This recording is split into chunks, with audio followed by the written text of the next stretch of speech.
তোমরা তো দেখেছো কালকে তালের বড়া বানিয়েছি, কিন্তু কালকেরটা কালকেই কিন্তু ফিনিশ হয়ে গেছে।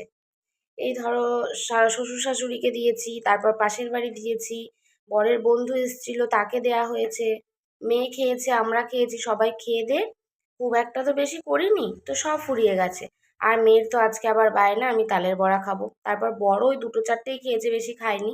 তো ভাবলাম যে তাল তো আমি গুলিয়ে রেখেছিলাম, এই দেখো একটা অনেক বড় তাল নিয়েছিলাম, তো বেশ খানিকটা এখনো আছে। আমি ভেবেছিলাম তালের মালপোয়া বানাবো, তো দেখছি যে না, আগে তালের বড়াটাই বানিয়ে নিই।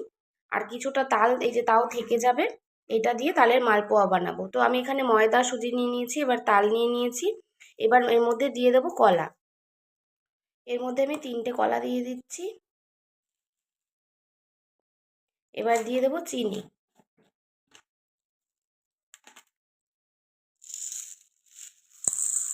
তোমরা তোমাদের মিষ্টি পরিমাণ অনুযায়ী দেবে। এবার এটাকে কিন্তু ভালো করে মেখে নিতে হবে হাত দিয়ে। আর মিষ্টি জিনিস কিছু বানালে অল্প একটু পরিমাণে কিন্তু লবণও দিতে হবে, তাহলে স্বাদটা মিষ্টি স্বাদটা ঠিকঠাক ব্যালেন্স হয়। ওই জন্য আমি একটু লবণ দিয়ে দিলাম। এবার চলো এটাকে মেখে নিয়ে ভালো করে তারপরে আসছি। তো বন্ধুরা দেখো খুব সুন্দর করে মেখে নিয়েছি, এবার কিছুক্ষণের জন্য এটা আমি চাপা দিয়ে রেখে দেবো। চলো তেল বসিয়ে দিয়েছি, আর তেলটা গরম হয়ে গেছে। এবার সুন্দর সুন্দর করে তালের বড়াগুলো ছেড়ে দিলাম ছোট্ট ছোট্ট করে। আর দেখো তেলটা লাল হয়ে আছে কেন বলো তো, আমি দুপুরে বড়া ভেজেছিলাম, তো সেই তেলটাই রয়ে গেছে, ওই জন্য তেলটা এরকম হয়ে গেছে। চলো এবার ছোট ছোট করে বড়ার আকারে দিয়ে দিই। বুঝতে পেরেছো, দুদিন দুদিন করে করতে হলো। আর সত্যি কথা তালের বড়াটা এত টেস্টি হয়েছিল না কালকে, দারুণ হয়েছিল জানো তো। মেয়ে বরের জন্য তো করতেই হবে। ভেজে নিই চলো এক এক করে। এক হাতে ফোন নিয়ে আর এক হাতে মানে রান্না করা ভীষণ একটা চাপের ব্যাপার। রান্না করতে বরাবরই খুব ভালোবাসি, অনেক ছোট্টবেলা থেকেই রান্না করি জানো তো। যবে থেকে মানে মা শিখিয়েছে, তারপর থেকে আমি বিয়ের অনেক আগে থেকে রান্না বান্না করতাম। কিছু ভালো কিছু হলে রান্না করতাম, বা মা বাবা কোথাও দরকারে গেলে আমি রান্না বান্না সেরে নিতাম। রান্না বান্নাটা বেশ আমার পছন্দের কিন্তু। কয়েকটা বড়া ভাজাও হয়ে গেছে, আর এইখানে হচ্ছে আজকে মোটামুটি অনেকটাই মানে মাখিয়ে নিয়েছি, অনেকগুলোই বড়া হবে। সব রান্না বান্না দারুণ দারুণ রেসিপি সব কিন্তু কিন্তু আমার মায়ের কাছ থেকেই শেখা জানো তো।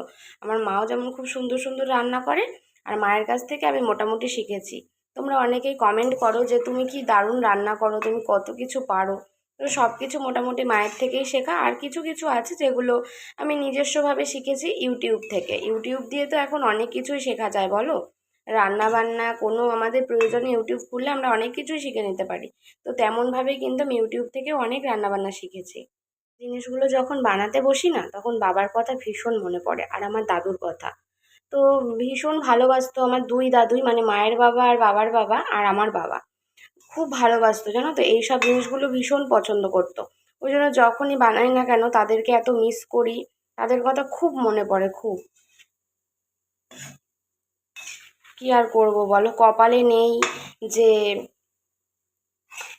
অনেকটা টাইম তাদের সাথে কাটাবো। খুব তাড়াতাড়ি সব বাবাকে দুই দাদুকে নিয়ে গেছে, আর 1 বছরের মধ্যে আমাদের সব কিছু শেষ হয়ে গেছে। তোমরা অনেকেই জানো, আর যারা আমার ফেসবুকে আমার ফ্রেন্ড আছো, আমার পরিচিত, তারা তো অনেকেই জানো। আমার বাবা মারা গেছে, তার 6 মাসের মধ্যে আমার মামাবাড়ির দাদু মারা গেছে, মানে আমার বাবার মায়ের বাবা। তারপর আরও 6 মাস পর যখন 1 বছরে বাবার বাৎসরিক কাজ করব, তখন আমার বাবার বাবা মারা যায়, মানে আমার ঠাকুরদা। তো 1 বছরের মধ্যে আমরা 3টে মানুষকে হারিয়েছি। এর যে কি যন্ত্রণা, যারাই একমাত্র কাছের মানুষ হারায় তারাই একমাত্র বোঝে জানো, যে কাছের মানুষ হারানোর যন্ত্রণা ঠিক কতটা। তো এই ভালো ভালো জিনিসগুলো যখন, পছন্দের জিনিসগুলো রান্না করি না, তখন খুব ভাবে মনে পড়ে। আর আমার বাবা এত ভালোবাসতো এগুলো, যখন রান্না হতো গরম গরম আমরা সবাই খেতাম। মা বানাতো আর আমরা উনুন, তখন তো কাঠের উনুনে রান্না হতো। তো মা বানাতো আর আমরা চারিপাশ দিয়ে বসে থাকতাম, আমি বাবা ভাই সবাই এরা কি খেতাম। তো সেই সব দিনগুলোকে তো মিস করি, আর বেশি মিস করি বাবাকে, দুই দাদুকে। কিন্তু ওই যে স্বামী সন্তান সবার জন্য তো নিজের ইচ্ছে না হলে ওগুলো বানিয়ে বানিয়ে করতেই হবে, তাই না?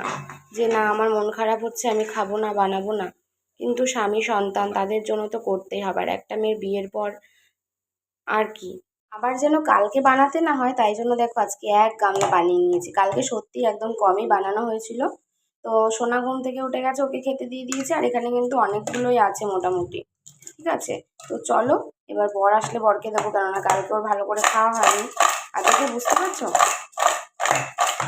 আওয়াজটা শুনে বুঝতে পারছো? বেশ কিন্তু কুড়মুড়ে হয়েছে, কেন বলো তো? ওই যে সুজি দিয়েছি, তোমরা সুজির বদলে কিন্তু চালের গুঁড়ো ইউজ করতে পারো। আর তালের বড়া তারা বানাওনি, ঝটপট করে বানিয়ে নাও। আমার বাড়িতে তো আবার হবে সোমবার দিন, কেননা জন্মাষ্টমী আছে আমার গোপু সোনাকে দেওয়ার জন্য, আবার বানাতে হবে। তো দেখো এক গামলা বানিয়েছি।